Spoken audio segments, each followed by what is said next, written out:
One of the big principles that we have at Arcane is to say yes to the player. At the beginning of the game, you're faced with a choice between Corvo or Emily, and then you're faced with a choice of which pathway to take through this crazy non-linear space. Open the window, front door, back door, like down the street, over the rooftop.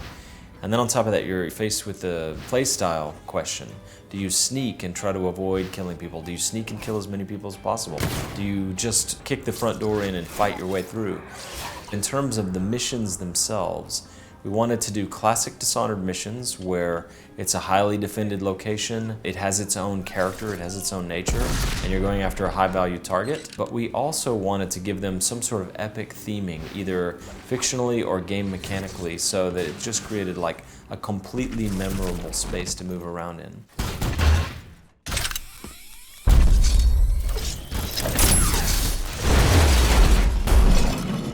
So for example, in Crack in the Slab, which is a level where you have the ability to go back and forth in time. You can literally move back and forth very dynamically between two time periods, the present, when the house is in ruins, or the past, 3 years ago, on the night of a special event, when the house is posh, candles are lit, music is playing, guards are walking around. It's a very different feel. The challenge for us was to create 2 and even 3 different levels that would be fun to play, and where the player could go whenever he wants. In the Dust District, you have these raging storms that come about randomly.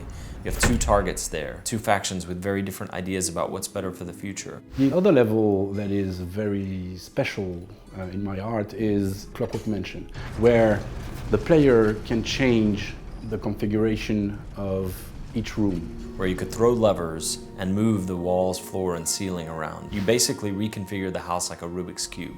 So you can do that not only to open up new passages, but also to lock enemies behind walls. You're trying to reach Kirin Jindosh, the grand inventor for the Duke of Serkonos, and you're trying to unlock this puzzle box of his house, one layer at a time, to reach him. Another one of our very themed levels is the Royal Conservatory. It's like a massive museum with taxidermied animals that kind of gives you a view into like the Victorian idea of natural philosophy and science of the time. It just feels atmospheric and grandiose. What happens when the player's decisions meet this story-rich world is what we call emergent narrative. You can encounter a situation and react according to your morality, to your knowledge of the world, or to your impulses right now. And then you create your own story. If there's one thing that I want the player to feel about Dishonored 2 is that our missions, our levels, whereas they're not open world, they feel like open world.